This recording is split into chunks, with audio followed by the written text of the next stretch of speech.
And so I would like to ask you what you feel you are most grateful for in your life and your journey.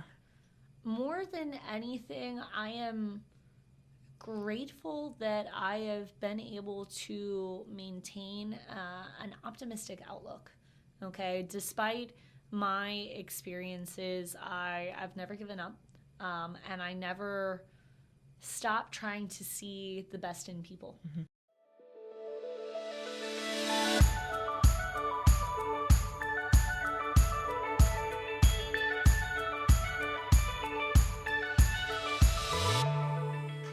Hello and welcome to the Locala podcast. I'm Lisa Anderson, publisher of Locala magazine and your host for today. In our chair today, we have Cindi Quick from Patriot Service Dogs. She is a consultant, and we will jump on over to her in just a moment. First, we would like to thank our sponsor, which is the book Shameless. 15 women share their journey of self-awareness, self-love, and leading with light. You can find this amazing story on Amazon. All right, let's head on over to Cindi and tell us about your story today. So welcome, Cindi. Hi, good morning, Lisa. Good morning. So I will let everybody know that we have already been chit-chatting a little bit, and we were out taking photos because we also have Murphy down here on the ground, and she is being very sweet and just sleeping, and she did a wonderful job at the photo shoot this morning.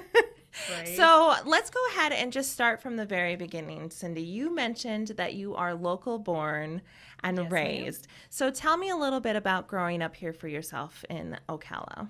Okay, so I'm actually from Inglis, Florida, Okay. which makes Ocala look like the big city. I definitely thought of this as a big city growing up. Born and raised, my family came here in the 70s.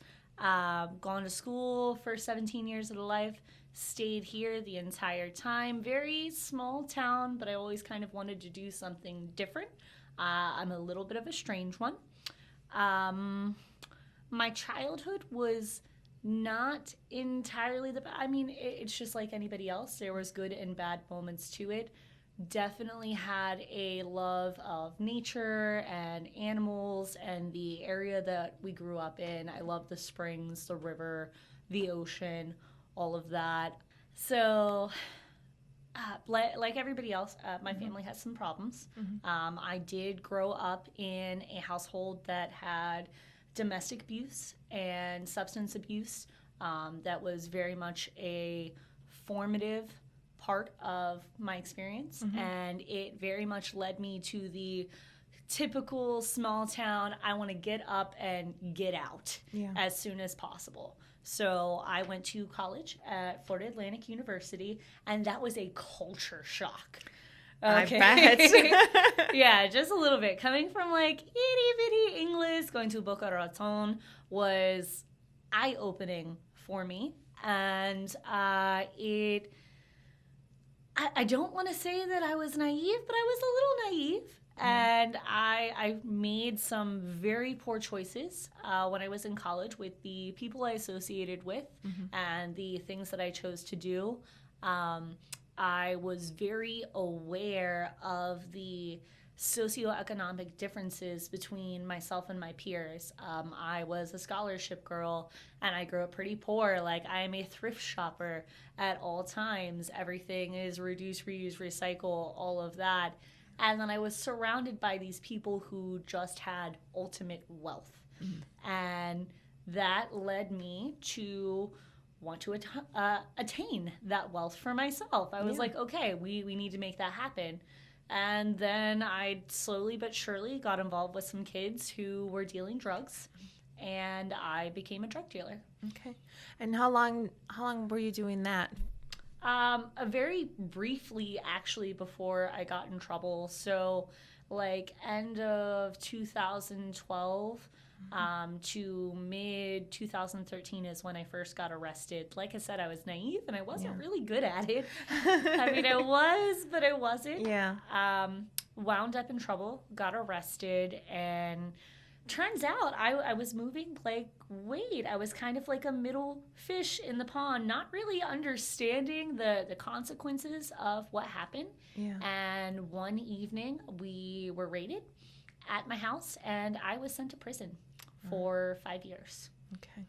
So tell me how that goes, like that experience, because that has to have been pretty traumatizing. You know, I mean, you kind of went around that a little bit growing up, right? With the drug abuse and alcohol and stuff like that. But still, I mean. Yeah, definitely. So it was kind of normalized. And again, so giving my home situation growing up, I had a little bit of a different idea of what the actual consequences for these actions were, because I saw it as a normal, accepted, everybody does this all of the time. Yeah. It also didn't make me very prepared for manipulation with other people, although it did give me a lot of situational awareness, which turns out to be a great thing for me later on. Prison is everything that you've heard about in the stories and the books, and not at all the same all at once. It's a huge contradiction. It actually was one of the best experiences of my life, believe it or not. I know that's like a weird thing to say, but it really gave me a moment to stop and pause and think about what I was doing with my life and the direction I was going and what I wanted to do moving forward. Yeah. I did not want to repeat the mistakes of my family and move forward with those behaviors. And I found that I was. Yeah. I was repeating those patterns, quite frankly, without doing anything but selfish things. And having that time period away where I was physically removed from all of my friends, my family, my associations, the life that I had built, and getting down to the bare bones of, okay, we're going to have to start over. Yeah. Everything's going to be different. It gave me an opportunity to really reflect and decide that I wanted to make more selfless decisions in my future. Yeah. And that is what led me to dog training. Yeah. So tell me about, how did you find out about the program in jail or prison, and how did you decide that that's what you really wanted to pursue? Yeah, of course. So one thing that I didn't want to do, I'm a very motivated person. I've always been busy and driven, kind of ADHD, hyper-focus. I find activities and projects, things to do, creative. So the biggest hurdle for me in prison was actually boredom,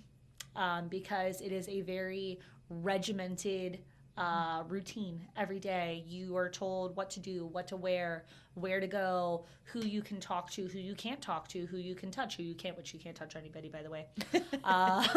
It's very strictly enforced, and that monotony was something that I could not envision myself doing for 5 years and maintaining my sanity. Yeah. So I did some research on the different programs that were available. And when I was at Gadsden Correctional Facility up in Quincy, Florida, I learned about a couple of different dog training programs, and I became a part of Service Dogs of Alabama. Okay.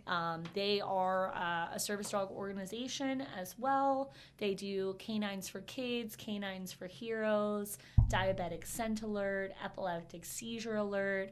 My first dog, Pepper, wound up going to a school for blind children.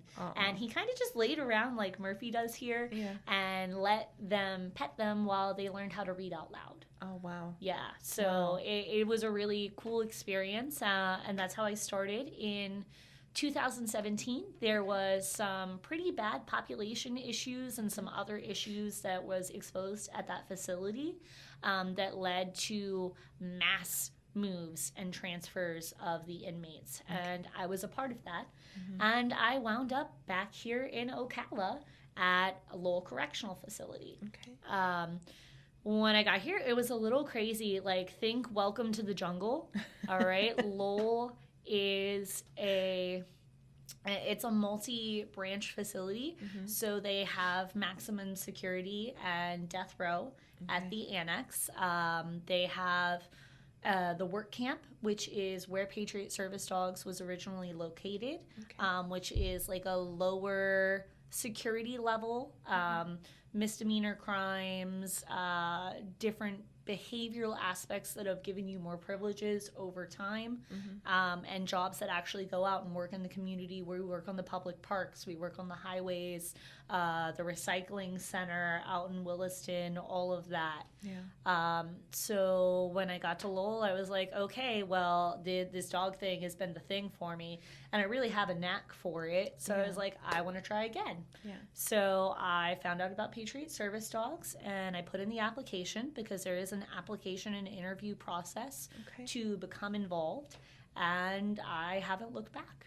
Yeah. So, all right. So let's let everybody know exactly what Patriot Service Dogs does with their dogs in particular. Absolutely. So tell us about that program. So Patriot Service Dogs is a 501c3 nonprofit. We raise full service dogs for veterans free of cost. Okay. Our dogs are typically donated dogs. We have a wonderful breeder, Miss Tracy, that provides a good majority of our dogs from Country Goldens, although we have started to branch out and find different breeds and different rescues who bring them in. Our puppies typically come in at 8 to 10 weeks old, and they start training from day one, like you saw with Shenandoah out at the photo shoot. The dogs stay with us for about 2 years, just until they've reached their full maturity, and we can put them through a full medical examination to make sure that their hips, their elbows, everything is good physically on them before they're placed with their veterans. And they learn over 90 commands with a range everywhere from positions to object differentiation and retrieval. We train for mobility and balance issues, PTSD, all of that. Okay. Well, perfect. Well, we're going to take a quick break, and we're going to talk a little bit once again about Shameless. 15 women shared their journey of self-awareness, self-love, and leading with light. And this book is a powerful story of women who have been either shamed, gaslit, bullied. Some have been sex trafficked, some were raped, and it's about their experiences and about coming out the other side to be positive leaders and helping other women out of these similar situations by showing that it's possible to live a healthy and happy life even after such tragedies. So if you're interested in this book, I would highly recommend you go to Amazon, where you can download it on your Kindle, get paperback or hardcover. All right, let's head on back into the interview. So, all right, tell me a little bit more about the experience of actually having the dogs in the prison. What was that like for you? Did you get to bring them back to your cells? Were they with you all the time? Yeah, so at the work camp, the cells were more like a dorm room. Okay, so there was 2 sets of bunk beds and then 1 single bed in the room. Everybody wanted the single bed. By the way, that was the choice real estate.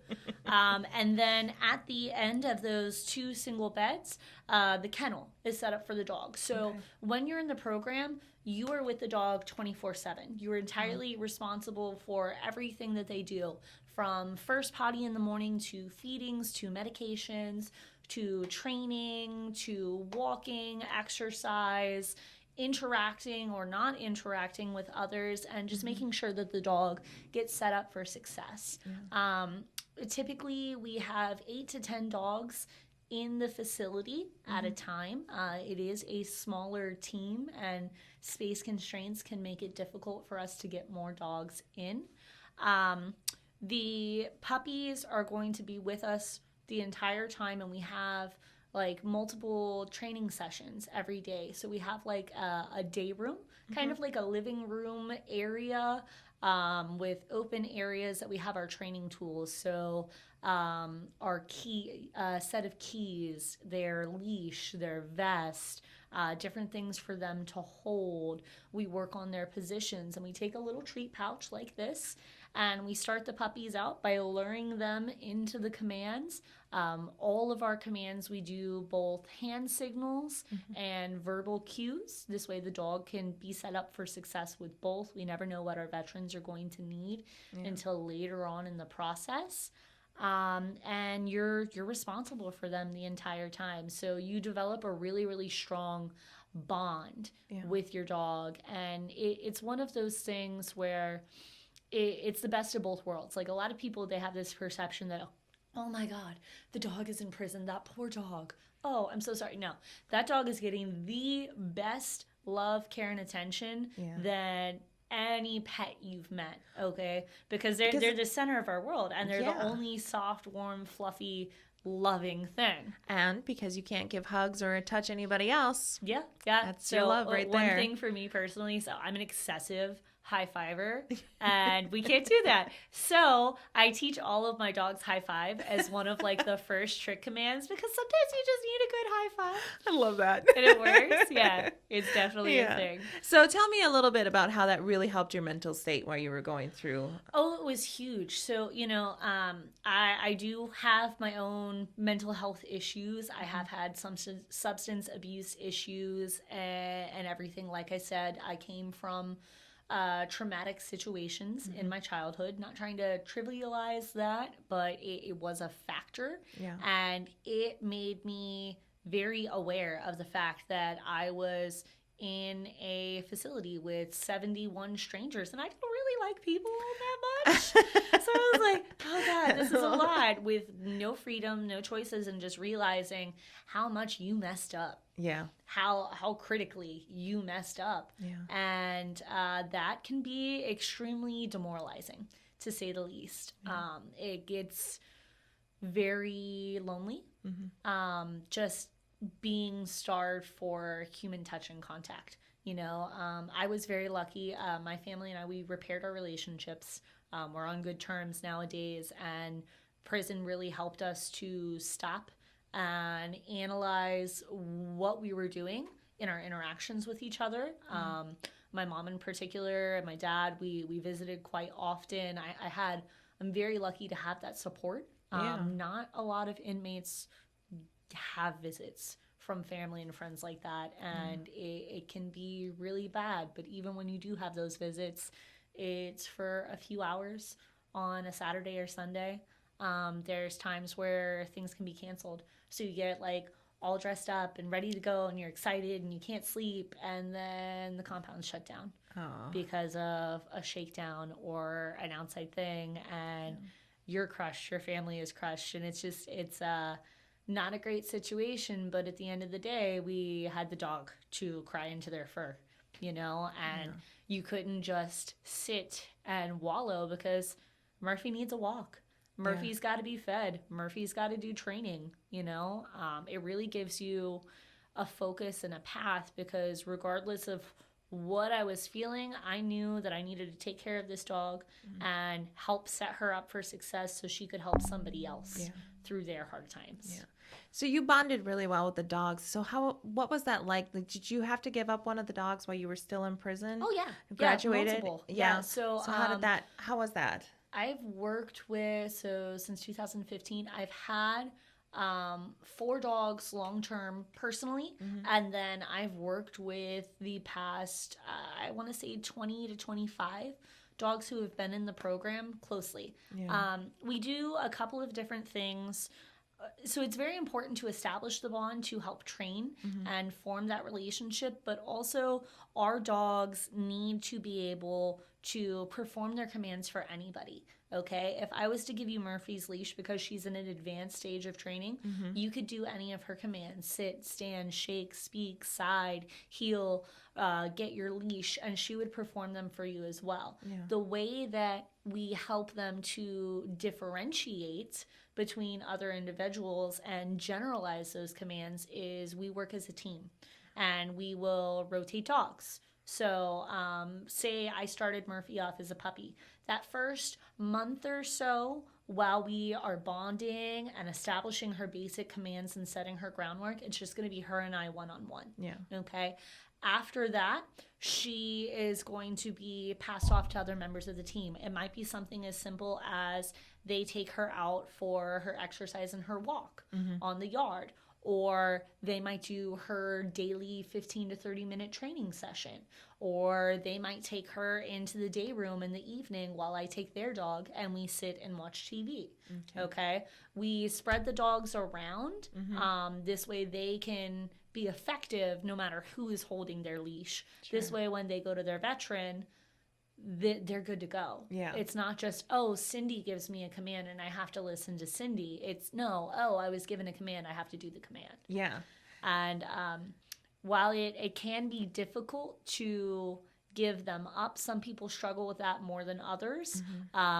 I struggle with it for a bit, but the great thing about it is there's always another dog. Always. We have a surplus of puppies and they're always available. So literally immediately after one dog is gone, boom, you've got another dog you can take care of and get going and setting up. That kind of helps roll that over so you're not so mentally taxed.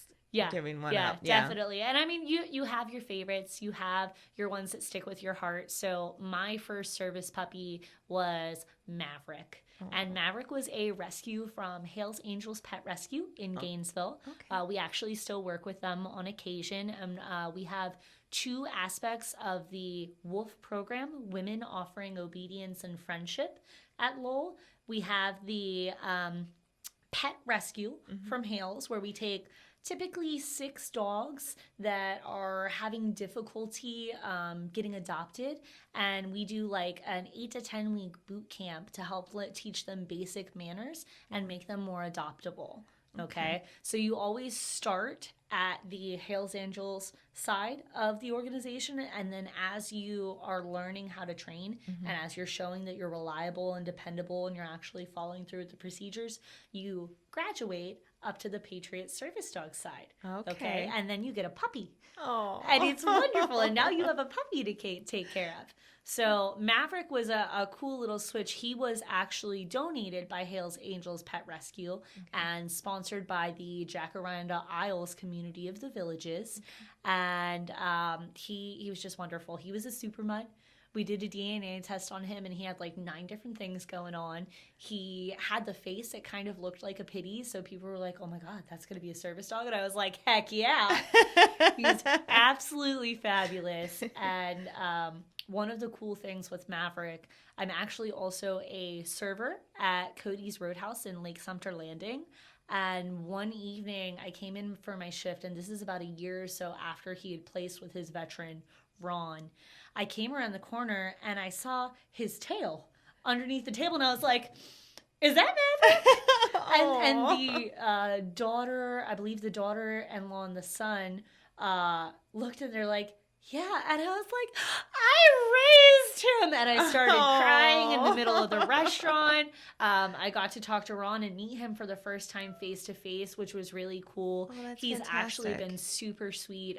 He still sends monthly updates and emails on his progress and Maverick's progress. That's one thing that differentiates Patriot Service Dogs from some other organizations in training. We are hands-on with our veterans from the moment they put in their application until the moment that their dog passes away, or retires.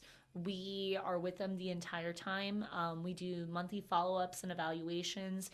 One of my roles in the organization as a consultant, I have my own training business. I do train pets, but I will come in as a consultant if the veteran is having a particular issue with the dog, like, hey, I can't get them to get onto a bus without freaking out about the bus. I will then go and set up a training appointment time with the veteran, and we will get together and we will troubleshoot what's going on. And it may be something as simple as, oh, you're feeling nervous when you get into this public space, and so your dog is picking up on your energy, and we need to set you up to be a little more confident. Or it may be, oh, the leash was on wrong, or, oh, she just isn't focusing and we need to go back to basics to establish her focus before we go and embark on that next situation. Yeah. So you're basically there for them through and through, from the Yes. beginning to end, The and entire time. in the middle. Yeah. Yep. So let's back up a little bit to your personal story, and tell me about coming out of prison then and continuing with Patriot Service Dogs. Oh man, so coming out of prison was a shock. Yeah. It was very overwhelming. I remember the first time I went grocery shopping, and I had to go and pick up laundry detergent, and it was so overstimulating. Okay, the scents, the colors, all of that. That's not something that you have. Like, Yeah. it may not be something that you consciously think of, but you in prison, there's very limited items and materials that are available. There's no variety. Okay, Yeah. so it's the same stuff for 5 years, or 4.5 for me. I got out early because of good behavior. Yeah. So when you now have this influx of options, it can be a lot. And I had a mental breakdown in the middle of the Dollar General at the laundry detergent aisle, because I was like, oh, this is a lot. Yeah. This is a lot. I have been very lucky. I have extremely supportive friends and family who came, took me out. We went to the beach afterwards, went out, commuted with the ocean, had some time. And then within a week, I was looking for apartments. I was very lucky to be a part of a work release program while I was still incarcerated. Okay. And I actually got a job in Orlando at Preppy Pet Daycare and Boarding. It's like doggy daycare and overnight facility. Sure. So I became a kennel manager there while I was still incarcerated. And when I got out and was released, I still had my job waiting for me there. Very nice. So I went and found an apartment in Orlando, met with some girls, got together, lived together, started working there, and have just been constantly doing whatever it takes to make sure that I stay on top of things and pay off my debts. I have some substantial debt because of my types of charges. I have like over $60,000 in fines, which was a huge financial burden that I'm facing. So I haven't really had the option to slack. Yeah. That's not an option. So I've always been working multiple income streams.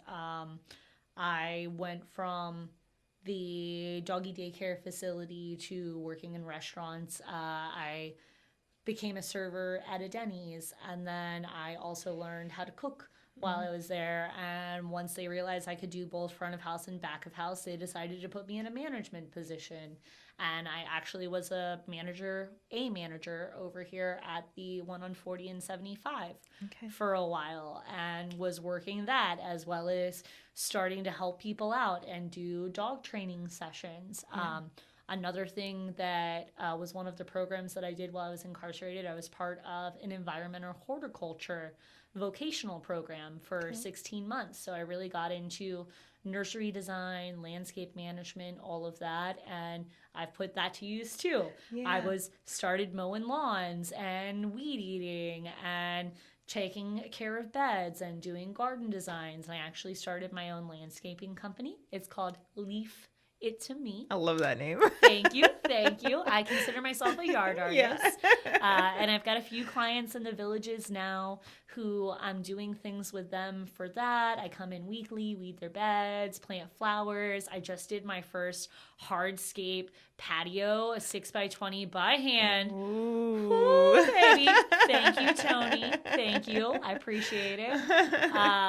And it's just been nonstop. Yeah. I don't have time to, like I said, slack or really relax, because I have very strong goals for myself, and I want to make sure that I don't ever go back to the types of behaviors and choices that led me to prison in the first place. Yeah.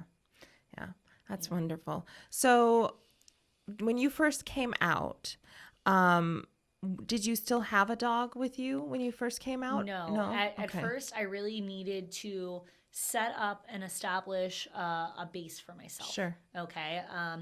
One of the biggest things with dog training is you need to make sure that you're at a steady level and that you're mentally prepared to work with the training. One of our tag phrases is whatever you're feeling goes right down the leash, and the dog's going to feel it. So if you're anxious, if you're upset, if you're frustrated, and you try and do a training session, your dog is going to respond to that energy, and it's not going to be successful. Okay? Yeah. So I really needed to take that time to get myself a home, take care of that hierarchy of needs. I needed food and shelter and income and all of that to get myself established. I was still involved with Julie and Patriot Service Dogs. When we had different speaking engagements or events, I would come and talk about my story and, again, help as a consultant to show some of our weekend raisers and volunteers how the training is supposed to look and show them that, yes, this dog can do it. Yeah. And you can do it too. I promise. Here's some treats. Look, let's try that again. Yeah.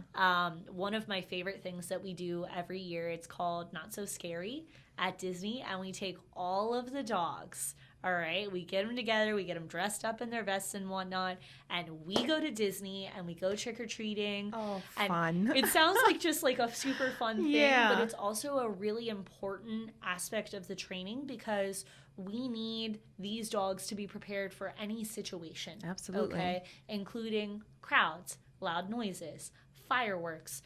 We make sure we go on the monorail and we go on the ferries so they're used to boats, different modes of transportation, and that they can be effective in their training, calm, cool, and collected at any point in time. Very nice. Okay. Yeah. So, and that's like one of the things that while we're incarcerated, the entire journey of that puppy from 8 weeks on until they're placed, we take photos and videos of all of their weekend outings, their exposures, anything that their puppy raisers does, including those Disney trips. So while I was incarcerated, we see like the pictures of the puppies out at Disney, and we're all like, oh my God, we want to do that. Yeah. And Julie is very big about when you get out, if you want to continue to be involved, be involved. Yeah. We will be here for you. They have been wonderful at helping to support us in our transition if you choose to follow through with those resources and continue to make good choices. Yeah. And Not So Scary is one of those rewards. Yeah. Tell us a little bit about Julie. Who's Julie? So Julie Sanderson is one of the founders, and I believe she is the CEO of Patriot Service Dogs. She is a wonderful lady. She has such a big heart and just focus and passion. Yeah. She is in the prison almost on a daily basis. Every few days she's there just to be involved with the dogs, see where everybody's at on the training, make sure the food and the medication and the toys and the treats are all being taken care of. She coordinates between the sponsors and make sure that all of the dogs are up to specs and on the point of where they need to be. But beyond that, one of the things that she does is really, she tries to focus and help us overcome some of our personal battles and our issues. She makes sure that we do book reports once a month and like different topics and studies and presentations, so we become more comfortable speaking in front of a group of people. Yeah. Right? One of their tried and true activities, we have a notebook of like inspirational quotes and things that are submitted, and basically the game, everybody gets together in a circle with our dogs, we open the notebook, open up to a quote, and we have to stand up and read the quote out loud. There's like a quote of the day on the board, and there's many other aspects to what Julie does. I cannot say enough how wonderful and involved she is. Oh, that's fantastic. So I do want to ask you two more questions. And the first one is, the theme for this particular magazine is gratitude. And so I would like to ask you what you feel you are most grateful for in your life and your journey. Ooh, that's a big one, Lisa. It is a big one, I know. Right? More than anything, I am grateful that I have been able to maintain an optimistic outlook. Okay. Despite my experiences, I've never given up. And I never stopped trying to see the best in people and hoping that they can do that in that way. I want to give people the benefit of the doubt at all points in times. I have met people who have these crazy life stories and have been through things, literally have murdered people, and are some of the most wonderful individuals that I've ever met. And I never thought that that would be something I would say out loud. Yeah. But it's true. If you give people the opportunity, if you have an open mind and continue to just let people do what they need to do, you can move forward in a really happy way, if that makes sense. Absolutely. And then, is there anything else that you would like to address? Don't give up. Don't give up, guys. It's hard. Life is not a pleasant or easy thing most of the time. However, there are small moments of joy and just peace and gratitude and bliss that you can find in the most unexpected ways if you just continue to get up and try every single day. Thank you so much, Cindi, for joining us today on the Locala podcast. Once again, I am your host, Lisa Anderson, publisher of Locala magazine. If you would like to view this magazine, you can go to www.localamag.com. We would also like to take a moment to thank our sponsor once again, Shameless. 15 women shared their journey of self-awareness, self-love, and leading with light. You can purchase this book on Amazon, and you can find the link in the description. Once again, thank you for joining us on the Locala podcast, connecting you through stories.